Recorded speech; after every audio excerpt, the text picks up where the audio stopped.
Sino ka?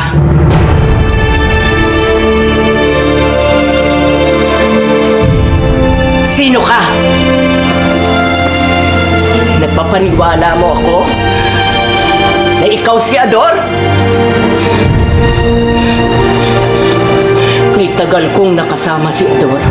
Kilalang kilala ko siya. Bawat kilos niya, bawat pananalita niya. Kilalang kilala ko ang kakambal mo, Cardo.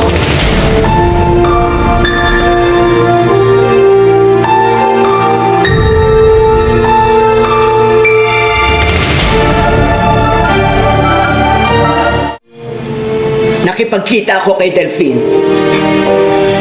Sa ayaw niya at sa gusto, inamin niya sa akin ang totoo kung ano ang nangyari kay Ador. Kung ano ang bagong misyon mo. Pilit niyang ipinaunawa sa akin kung bakit kinailangang ilihim ang lahat ng ito.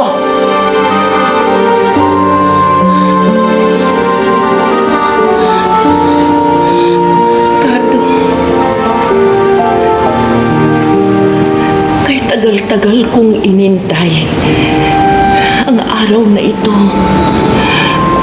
na magkita tayong muli. Pero hindi sa ganitong paraan. Napakahirap po sa akin na magpanggap bilang si Ador. Pati sa pamilya niya. Lalong-lalo na sa'yo. Dahil alam ko na kahit anong gawin ko, hindi ko siya mapapalitan niya sa puso ko. Cardo, hindi totoo yan. Mahal na mahal kita.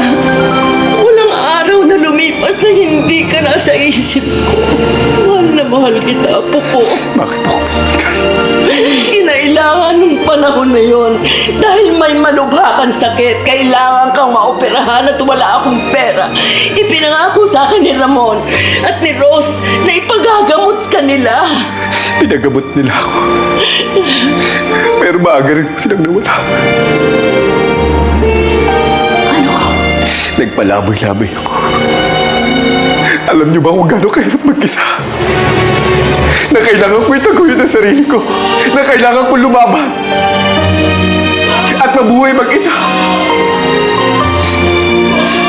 Dahil ang buong akala ko pinabayaan niyo ako.